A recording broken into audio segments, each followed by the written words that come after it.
बिस्मिल्लाहिर्रहमानिर्रहीम। अस्सलाम वालेकुम डियर स्टूडेंट्स, मैं आपका टीचर ज़हीर अहमद कुरैशी। सबसे पहले तो welcome to the college and welcome to the first year. बच्चों, ज़िंदगी के अंदर जब भी हम लर्निंग की बात करते हैं डिफरेंट फेजेस में लर्निंग हो रही होती है। अभी तक आपने फर्स्ट फेज को क्लियर किया जो कि आपका मैट्रिकुलेशन या आपका एसएससी एग्जाम था। अब आप ऐसे फेज में आ गए जहां पर ना सिर्फ आपने नॉलेज ग्रैब करनी, उसके साथ साथ आपने स्किल्स को भी सीखना है। ये इसे इंटरमीडिएट क्यों कहा जाता है? जो कॉलेज लाइफ है उसे इंटरमीडिएट इस वजह से कहा जाता है कि ये आपकी कंप्लीट एजुकेशन के मिड में आ रहा होता है और ये एक ऐसा क्रूशियल फेज है जिसमें आप आज स्टेप इन हुए हैं कि अगर आपने इस फेज को बहुत अच्छे से कर लिया तो आपकी future studies as well as your future jobs भी सिक्योर हो जाएंगी। और अगर यहां पर आप पढ़ाई से दूर हुए या पढ़ाई में इंटरेस्ट इतना नहीं लिया तब आपके लिए फ्यूचर स्टडीज में प्रॉब्लम्स हो सकती हैं और इवन जॉब्स ढूंढना भी मुश्किल हो जाता है। वो तमाम नॉलेज जो आप मैट्रिकुलेशन तक हासिल करते आए हैं, अब उस नॉलेज की इंप्लीमेंटेशन की तरफ आप मूव कर रहे हैं। तो बेटा, first year and second year आपकी लाइफ के बहुत ही इंपॉर्टेंट 2 ईयर ऑफ एजुकेशन हैं। इसमें आपने बहुत ही एहतियात और बहुत ही इंटरेस्ट के साथ अपनी स्टडीज को परफॉर्म करना है। तो बच्चों, आप सब आईसीएस स्टूडेंट्स हैं और बीइंग आईसीएस स्टूडेंट्स आपको क्लियर होना चाहिए कि आपने आईसीएस क्यों सिलेक्ट किया या आफ्टर आईसीएस आप क्या कर सकते हैं, फर्दर कौन सी फील्ड्स को ज्वाइन कर सकते हैं, या फर्दर अगर आप जॉब्स की तरफ जाना चाहें तो कौन सी जॉब्स हैं जिन्हें आप आसानी से गेट कर सकते हैं। इन सिंपल वर्ड्स अगर मैं कहूं तो what is the scope of ICS, ये चीजें और इसके साथ साथ हमारे पास जो आपके कंप्यूटर साइंस एंड कंप्यूटर का इंट्रोडक्शन है वो आज के लेक्चर का हिस्सा होंगे। तो बच्चों, सबसे पहले हम स्कोप ऑफ सब्जेक्ट या scope of ICS, scope of computer sciences को डिस्कस करते हैं और इस सवाल का जवाब ढूंढने की कोशिश करते हैं कि why have you selected ICS.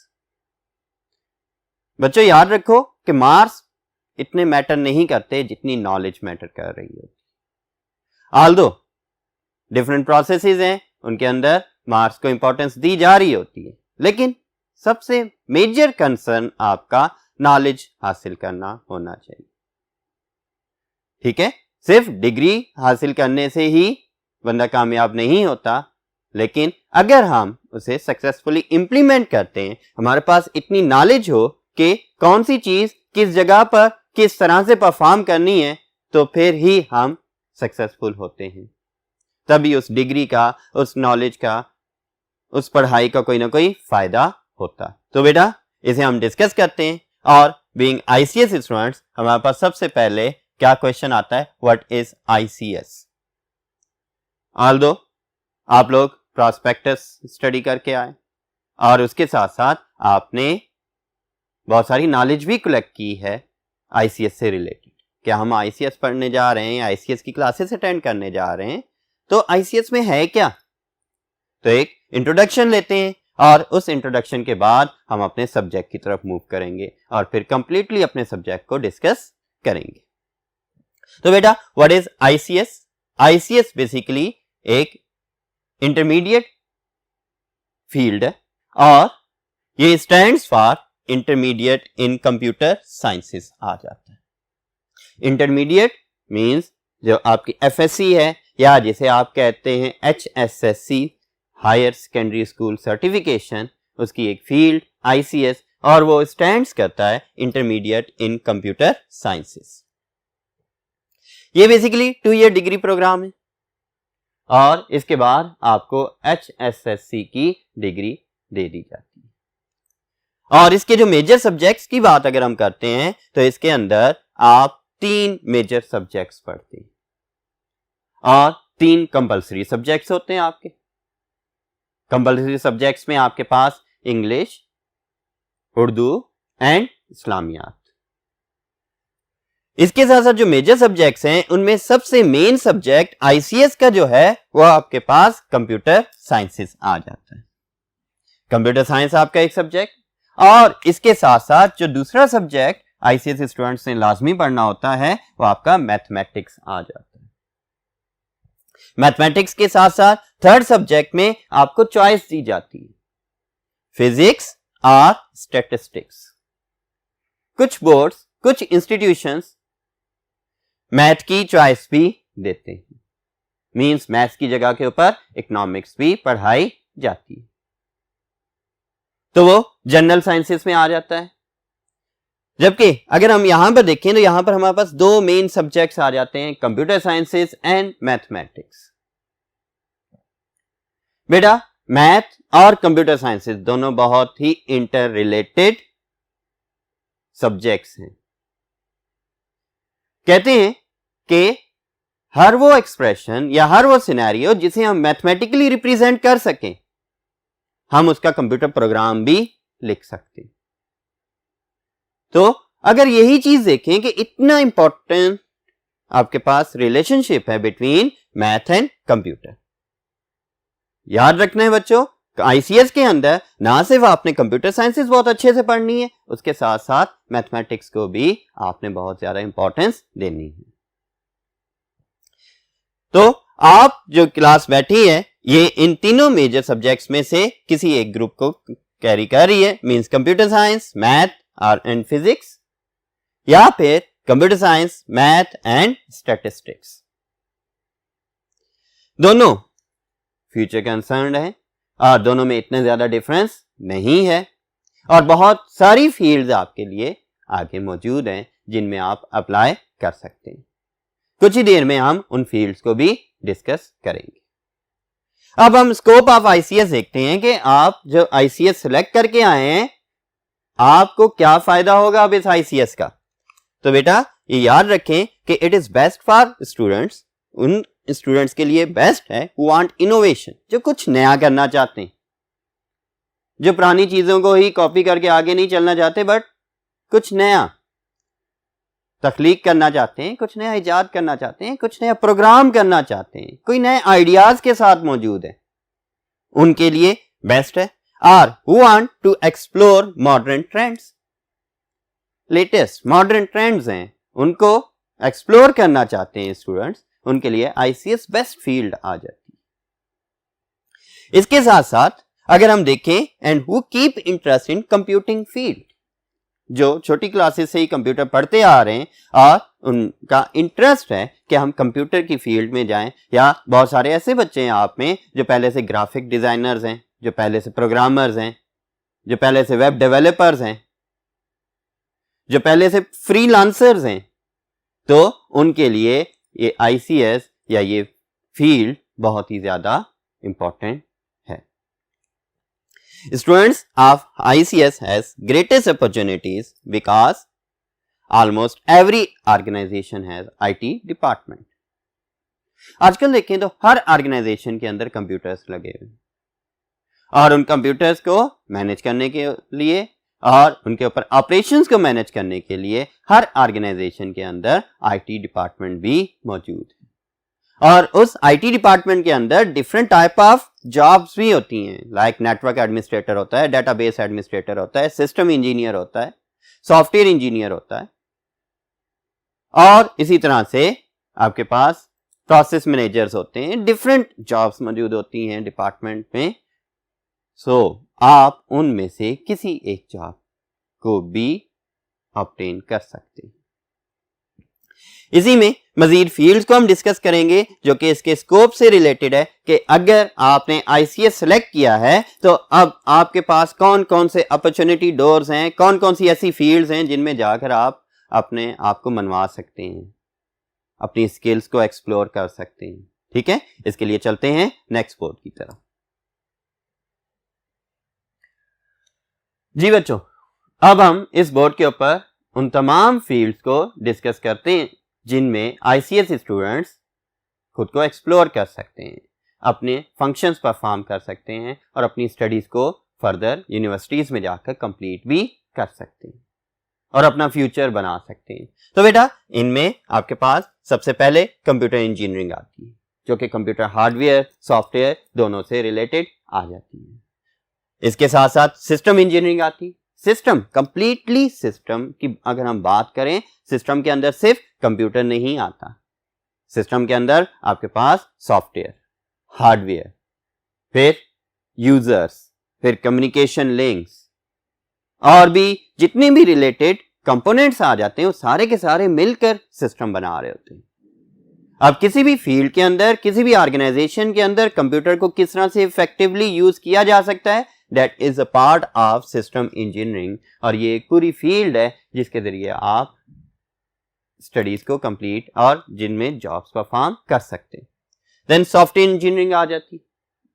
अब सॉफ्टवेयर इंजीनियरिंग की बात अगर हम करें तो software development, software requirement engineering, software planning, software designing, software maintenance, quality assurance, project planning, ये सारी की सारी ऐसी फील्ड्स हैं जो किससे रिलेटेड है, सॉफ्टवेयर इंजीनियरिंग से रिलेटेड हैं और वो इस फील्ड के अंदर स्टडी की जाती है। और ये ऐसी फील्ड्स हैं सारी की सारी जिनमें आईसीएस स्टूडेंट्स आसानी से एडमिशन ले सकते हैं, आसानी से फ्यूचर में अपने आप को मजीद कंटिन्यू कर सकते हैं अपनी स्टडीज को। इसके बाद इलेक्ट्रॉनिक्स इंजीनियरिंग आ जाती है। वो तमाम स्टूडेंट्स जिनका सर्किट्स, हार्डवेयर वगैरह से इंटरेस्ट है वो इलेक्ट्रॉनिक्स इंजीनियरिंग की तरफ भी जा सकते हैं। लाइक ऐसे स्टूडेंट्स जिन्होंने फिजिक्स भी पढ़ी है और उन्हें फिजिक्स में भी इंटरेस्ट है तो उनके लिए एक अच्छी फील्ड आ जाती है, दैट इज इलेक्ट्रॉनिक्स इंजीनियरिंग। इसमें ना सिर्फ इलेक्ट्रॉनिक्स बल्कि साथ साथ कंप्यूटर फील्ड को भी स्टडी किया जाता है। देन एवियोनिक्स आ जाती है। एवियोनिक्स के साथ साथ आपके पास नेटवर्क्स एंड डाटा कम्युनिकेशन भी आ जाती है। एवियोनिक्स के अंदर flight control operations, flight operations आ गए और इसी तरह से जो डिफरेंट आपके एयर बेस्ड ऑपरेशंस हैं वो तमाम के तमाम एवियोनिक स्टडीज में आ जाते हैं। नेटवर्क एंड डाटा कम्युनिकेशन, जिधर भी आईटी डिपार्टमेंट है वहां पर नेटवर्क मौजूद है, वहां पर डाटा शेयरिंग हो रही है। उसके साथ साथ अगर आप देखें मोबाइल कम्युनिकेशन है या आपकी नेटवर्क कम्युनिकेशन, आप हर घर के अंदर इवन इंटरनेट कनेक्शन है, ये कैसे काम कर रहे हैं, कैसे मैनेज हो रहे हैं, इन्हें कैसे बेहतर बनाया जा सकता है, ये सारा कुछ हम नेटवर्क एंड डाटा कम्युनिकेशन की फील्ड के अंदर डिस्कस करते हैं। देन डाटा साइंसेज आ जाती है। बेटा, जो डाटा है हर पर्सन, हर ऑर्गेनाइजेशन, हर डिपार्टमेंट के लिए बहुत ही इंपॉर्टेंट होता है। उसे कैसे मैनेज किया जाए, उसे कैसे इफेक्टिवली स्टोर किया जाए, उसे कैसे प्रोटेक्ट किया जाए, उसके ऊपर कैसे डिफरेंट ऑपरेशंस परफॉर्म करवाए जाएं, ये तमाम के तमाम चीजें डाटा साइंसेस का हिस्सा हैं। नई फील्ड है और इसके अंदर काफी फ्यूचर स्कोप भी मौजूद है। इसके बाद आर्टिफिशियल इंटेलिजेंस, जिसे एआई कहते हैं। आजकल देखिए तो हर कोई कहता है जी एआई का दौर है। Artificial intelligence, make the computers capable to think like human, artificial intelligence.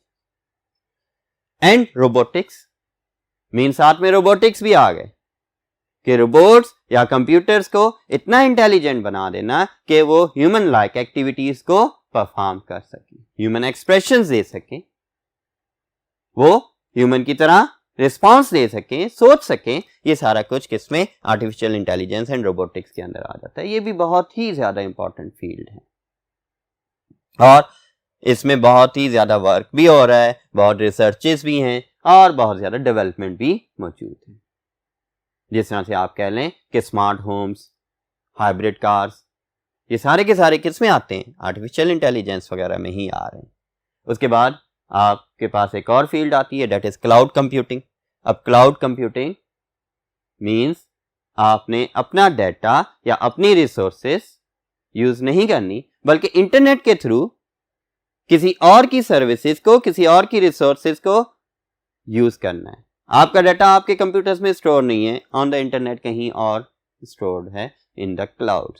तो ये सारा कुछ क्लाउड कंप्यूटिंग के अंदर है। ये भी पूरी की पूरी एक फील्ड है जिसमें स्टूडेंट्स स्टडीज अपनी परफॉर्म कर रहे हैं, रिसर्चेस कर रहे हैं, इवन कि डॉक्टरेट की डिग्रीज तक इनमें दी जा रही होती है। इसके बाद एक और बहुत ही इंपॉर्टेंट सी फील्ड आ जाती है, that is cyber and information security. Cyber crimes का नाम आपने सुना है, इसी तरह साइबर सिक्योरिटी आ जाती है, एंड उसके साथ साथ information security, ethical hacking, cracking, data protections, data accessing, data recovery, ये सारे के सारे ऑपरेशंस किस फील्ड का हिस्सा है? साइबर एंड इंफॉर्मेशन सिक्योरिटी का हिस्सा में होते हैं। How to protect data of any particular user from others, ये सारा कुछ भी आपका साइबर एंड इंफॉर्मेशन सिक्योरिटी में ही आता है। फिर अगर हम हेल्थ साइंसेज की तरफ जाते हैं, वहां पर बायोलॉजी का आपने नाम सुना है, जो कि एक सब्जेक्ट है, और आप लोग 9 से इस सब्जेक्ट को ड्रॉप कर चुके हो, वो तमाम स्टूडेंट जिन्होंने 9th में कंप्यूटर साइंस की फील्ड सेलेक्ट की थी। अब उसके बाद लेकिन अगर ये देखें तो bio informatics and genetic sciences भी एक ऐसी फील्ड है जिसमें कंप्यूटर वाइडली यूज हो रहा है। तो तमाम स्टूडेंट्स जो बायोलॉजी से रिलेटेड या मेडिकल की फील्ड से रिलेटेड हैं, अगर वो मेडिकल साइंसेज में नहीं जाना चाहते, वो बायो इन्फॉर्मेटिक्स में भी आ सकते हैं, जेनेटिक साइंसेज में भी आ सकते हैं, जो कि फॉरेंसिक लैब्स वगैरह के अंदर सारे काम हो रहे होते हैं। इसी तरह से जेनेटिक साइंसेज मौजूद हैं जिसके अंदर क्लोनिंग वगैरह से रिलेटेड जो कंसेप्ट्स हैं उनके ऊपर वर्किंग की जा रही होती है कंप्यूटराइज वे में। और न्यूरो साइंसेज भी किसकी फील्ड्स में आ रही? बायो इन्फॉर्मेटिक्स में आ रही है एंड जेनेटिक साइंसेज में। बायो इन्फॉर्मेटिक्स की फील्ड बहुत यूजफुल है। आजकल हॉस्पिटल्स में देखें तो ऐसे तमाम मशीन्स आ गई हैं जिनके थ्रू आपकी ऑपरेशंस वगैरह किए जा रहे हैं, लेकिन कंप्यूटराइज वे में मैनेज की जा रही होती है। या फिर जो हमारे पास फिजिकल पार्ट्स हैं उन्हें भी देखें तो वो कंप्यूटराइज वे में ही मैनेज हो रहे हैं। तो वो तमाम भी बायो इन्फॉर्मेटिक्स में ही आते हैं। Then embedded and control systems आ जाते हैं। Embedded devices like mobile, like toys, electronic devices, ये तमाम एम्बेडेड डिवाइसेस हैं। इनके ऊपर कैसे ऑपरेशन परफॉर्म किए जाएंगे, इन्हें कैसे मैनेज किया जा रहा है, किस तरह से डिफरेंट वे में यूज किया जाएगा, ये सारा कुछ एम्बेडेड एंड कंट्रोल सिस्टम्स में ही आता है। देन कंप्यूटेशनल इंटेलिजेंस आती है, how to make computer intelligent. ये तमाम इस फील्ड में, ये भी एक नई फील्ड है जो कि आर्टिफिशियल इंटेलिजेंस से मिलती जुलती है, लेकिन इसके अंदर कंप्यूटेशनल एक्टिविटीज को परफॉर्म किया जा रहा है। एडवांस कंप्यूटर टेक्निक्स को अप्लाई किया जाता है। देन मैकाट्रॉनिक्स आ जाती है। अब मैकाट्रॉनिक्स एक ऐसी फील्ड है जो आपके आईसीएस के स्टूडेंट्स भी, उसके साथ साथ इंजीनियरिंग के स्टूडेंट्स भी इस फील्ड में जा सकते हैं। ये बेसिकली 4 से 5 फील्ड्स का कॉम्बिनेशन है, और ये robotic arms, computer integrated manufacturing units के अंदर जो आजकल कंप्यूटराइज सारा इन्वायरमेंट बन रहा है, उसके लिए जो वर्किंग की जाती है, जो थ्योरीज हैं, वो तमाम की तमाम मैकाट्रॉनिक्स में आती है। Mechanical, electrical, electronics, computer sciences, ये सारी इन फील्ड से मिलकर मैकाट्रॉनिक्स बनती है। इसमें भी आप जा सकते हैं। Then computer applications in other fields, business है, घर है, एजुकेशन इंस्टीट्यूशंस है, इनमें कंप्यूटर यूज हो रहा है, डिफरेंट कंप्यूटर एप्लीकेशंस यूज हो रही हैं और डिफरेंट वर्किंग परफॉर्म की जा रही होती है। इसके साथ साथ एक और जो कंसेप्ट आजकल हर किसी के सामने मौजूद है और हर कोई उसे यूज भी कर रहा है, आजकल के मॉडर्न सिनेरियोज में, लेटेस्ट सिनेरियोज जो हैं, करंट सिचुएशंस हैं, उनमें तो है डिस्टेंस बेस्ड ऑपरेशंस। आप घर पर बैठे काम कर रहे हैं, आप घर पर बैठे क्लासेस ले रहे हैं, डिस्टेंस बेस्ड लर्निंग आ गई, डिस्टेंस बेस्ड वर्किंग आ गई। ये तमाम भी कंप्यूटर की बेस के ऊपर ही परफॉर्म हो रहे हैं, नेटवर्क की बेस के ऊपर परफॉर्म हो रहा है, सॉफ्टवेयर ओरिएंटेड फॉर्म में परफॉर्म हो रहा है। तो बेटा बीइंग आईसीएस स्टूडेंट्स, आपके पास देखें कितनी सारी ऐसी फील्ड्स हैं जिनमें आप अप्लाई कर सकते हैं इन फ्यूचर, जिन्हें आप अडॉप्ट कर सकते हैं और इनमें अपनी स्किल्स को फ्लोरिश भी कर सकते हैं। अब इसके साथ साथ हम ये देखेंगे कि आईसीएस स्टूडेंट्स किन फील्ड्स में जॉब्स या किस तरह की कंपनीज में जॉब गेट कर सकते हैं। इसके लिए हम चलते हैं नेक्स्ट बोर्ड की तरफ।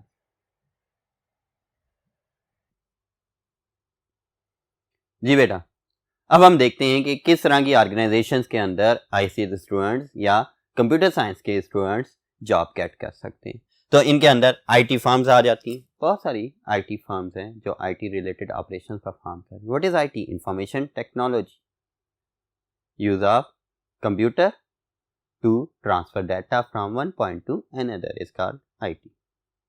तो बेटा आईटी फर्म्स मौजूद हैं, उसके साथ साथ सॉफ्टवेयर हाउसेज हैं, देन डाटा कलेक्शन कंपनीज आ जाती हैं कि ऐसी कंपनीज जिनका काम डाटा गैदरिंग करना है, डिफरेंट सर्विस परफॉर्म करना है और उन सर्विस के बेस के ऊपर डिफरेंट ऑपरेशंस को परफॉर्म करना है, डिफरेंट डिसीजंस लेने, ये सारे डाटा कलेक्शन कंपनीज का काम आ जाता है। या डाटा कलेक्शन कंपनीज दूसरी कंपनीज के लिए भी काम कर रही होती हैं कि डाटा कलेक्ट करके देती हैं उन कंपनीज को। इसके साथ साथ ई कॉमर्स। अब ई कॉमर्स, इलेक्ट्रॉनिक कॉमर्स, आजकल सब चीजें ऑनलाइन मौजूद हैं जिन्हें आप सेल भी कर सकते हैं, बाय भी कर सकते हैं। डिस्टेंस बेस्ड लर्निंग के साथ साथ ई कॉमर्स भी बहुत ज्यादा मॉडर्न ट्रेंड्स में आ गया हो। तो ये भी किस में है? ये भी आपकी एक फील्ड है जिसमें आप जॉब्स गेट कर सकते हैं। देन फ्रीलांसिंग आ जाती। फ्रीलांसिंग मींस आप किसी के एम्प्लॉय नहीं हैं, आप घर बैठे खुद किसी प्रोजेक्ट के ऊपर काम कर रहे होते हैं और उसके थ्रू अर्निंग कर रहे होते हैं। तो ये फ्रीलांसिंग में आता है कि आप फ्रीली जब चाहा काम कर लिया, प्रोजेक्ट गेट किए ऑनलाइन और उनके थ्रू डिफरेंट ऑपरेशंस को परफॉर्म कर लिए। देन बैंकिंग सेक्टर आ जाता है। अब देखिए हर बैंक ऑनलाइन है, बैंक के अंदर जितने भी ऑपरेशंस परफॉर्म हो रहे होते हैं तमाम कंप्यूटराइज्ड वे में परफॉर्म किए जा रहे होते हैं।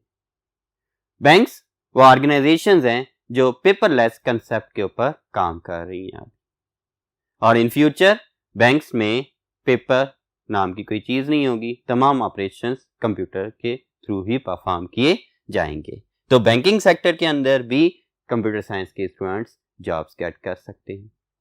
इसके अलावा कंप्यूटर इंटीग्रेटेड मैन्युफैक्चरिंग यूनिट्स हैं, लाइक देखिए बहुत सारे मैन्युफैक्चरिंग प्लांट्स हैं जिनके अंदर कंप्यूटराइज्ड इन्वायरमेंट है, तमाम एक्टिविटीज कंप्यूटर परफॉर्म कर रहे हैं, रोबोट्स हैं जो परफॉर्म कर रहे हैं, लेबर नहीं है, उन्हें मैनेज करना, उन ऑपरेशंस को मॉनिटर करना, उनके लिए डिफरेंट इंजीनियर्स की जरूरत होती है और उनमें सबसे मेन हाईलाइटेड इंजीनियर्स कौन से होते हैं? कंप्यूटर साइंस इंजीनियर्स ही आ जाते हैं।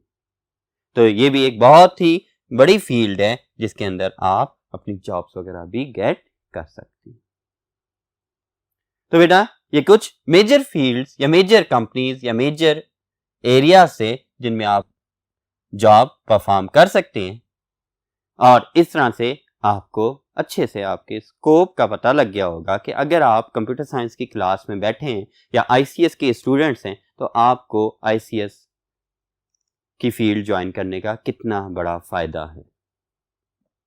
ठीक है बेटा, इसके साथ साथ अभी हम अपने लेक्चर के नेक्स्ट पार्ट की तरफ चलेंगे जो कि फर्स्ट बोर्ड पर है। आते हैं फर्स्ट बोर्ड की तरफ। ओके बच्चों, अब हम second part of the lecture को डिस्कस करते हैं। Second part of the lecture के अंदर हमारे पास इंट्रोडक्शन टू कंप्यूटर्स था कि व्हाट इज कंप्यूटर।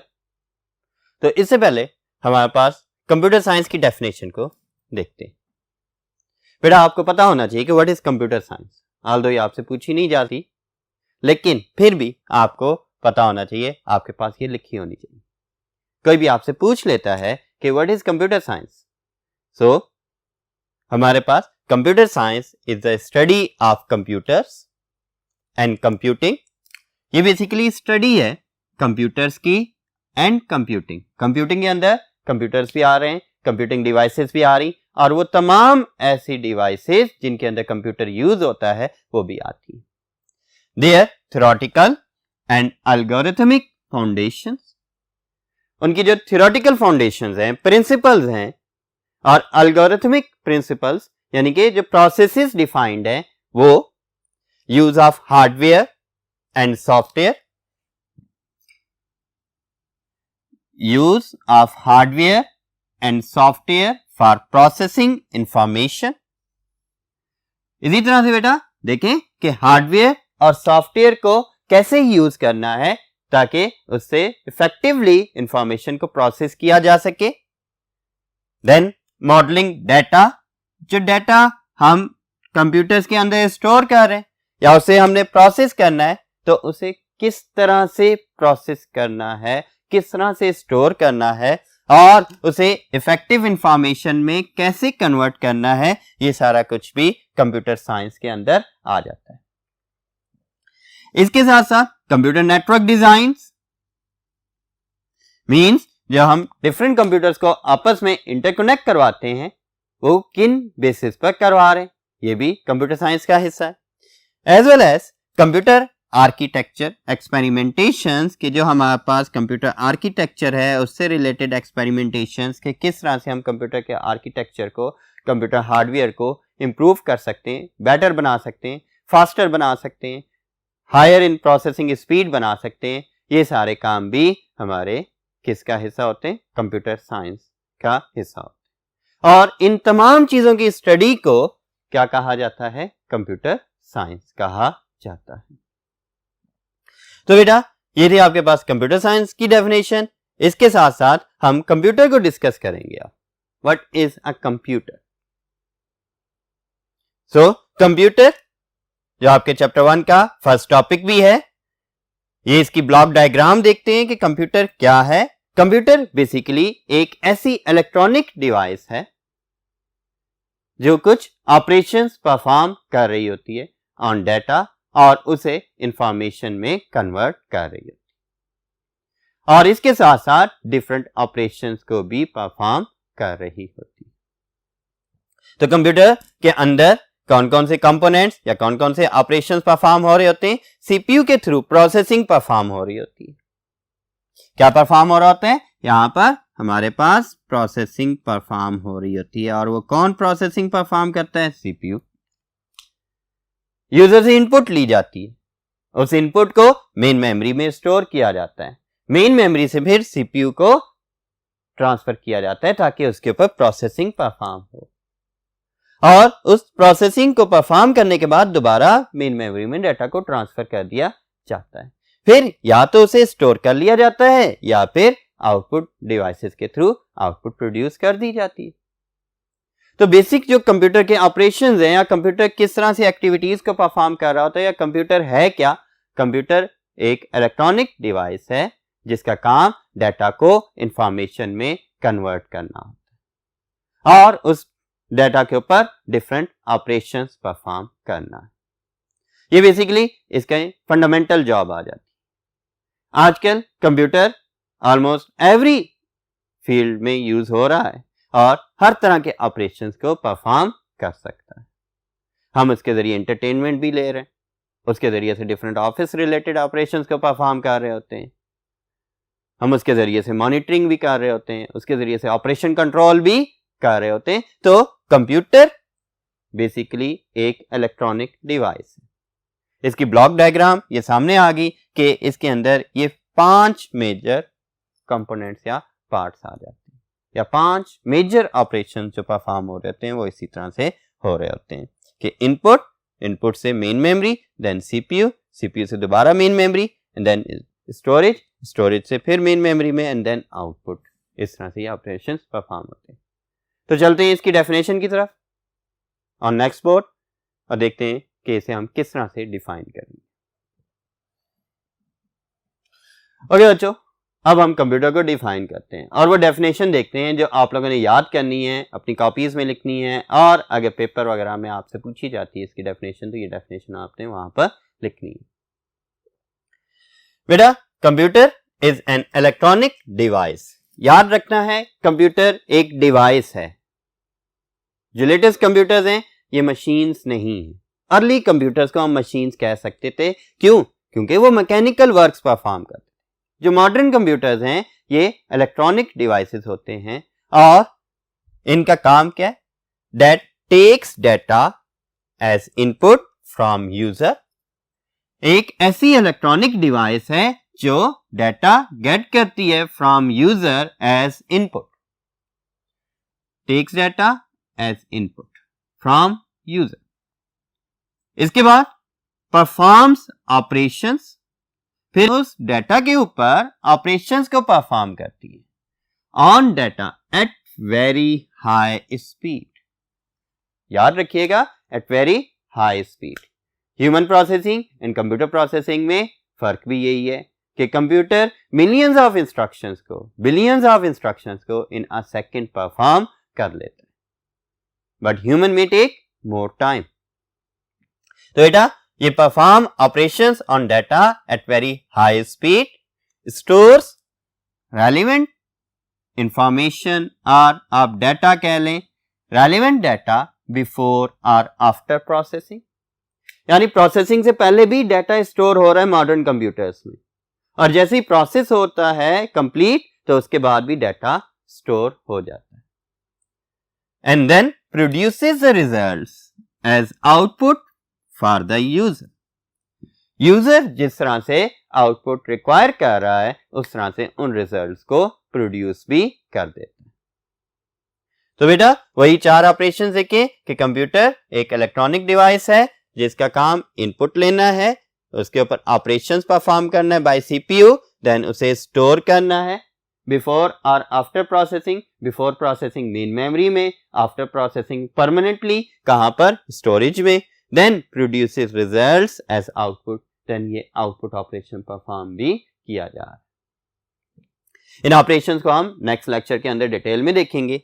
अब हम नेक्स्ट पॉइंट्स को देखते हैं कि नेक्स्ट पॉइंट्स क्या कहते हैं। A digital computer is a programmable device.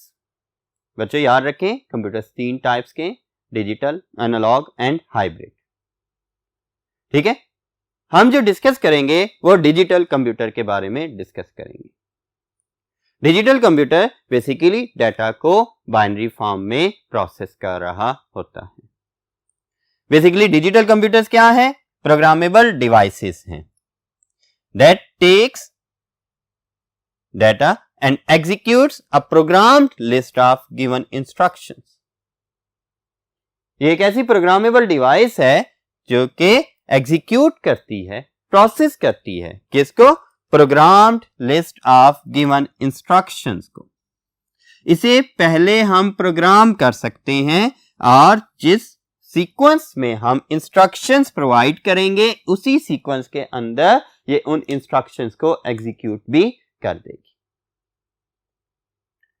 तो बेटा यहां तक आपके पास कंप्यूटर की डेफिनेशन बन जाती है कि कंप्यूटर एक इलेक्ट्रॉनिक डिवाइस है जो कि इनपुट लेती है फ्रॉम यूजर, उसके ऊपर ऑपरेशंस परफॉर्म करती है, डाटा को स्टोर करती है, then output for the user produce कर रही होती है। और digital computers basically programmable devices होते हैं जो कि प्रोग्राम्ड लिस्ट ऑफ इंस्ट्रक्शन को एग्जीक्यूट कर रहे होते हैं in the sequence that is provided by the programmers. Next, computer system की बात हम करते हैं। जब भी सिस्टम की बात कर रहे होते हैं तो सिस्टम के अंदर सिर्फ एक डिवाइस नहीं आ जाती। System is the combination of inter related components. बहुत सारे कंपोनेंट्स को जब हम कंबाइन कर देते हैं, इंटर रिलेट कर देते हैं तो सिस्टम बन जाता है। So what is a computer system? Computer system is composed of central processing unit. It is made up of, it is composed of CPU, input devices, output devices, memory and storage devices, as well as to communicate with other computers, what? Communication devices. और शुरू में कहा interconnected, तो ये क्या, interconnected to each other, और ये तमाम डिवाइसेस एक दूसरे के साथ इंटरकनेक्टेड।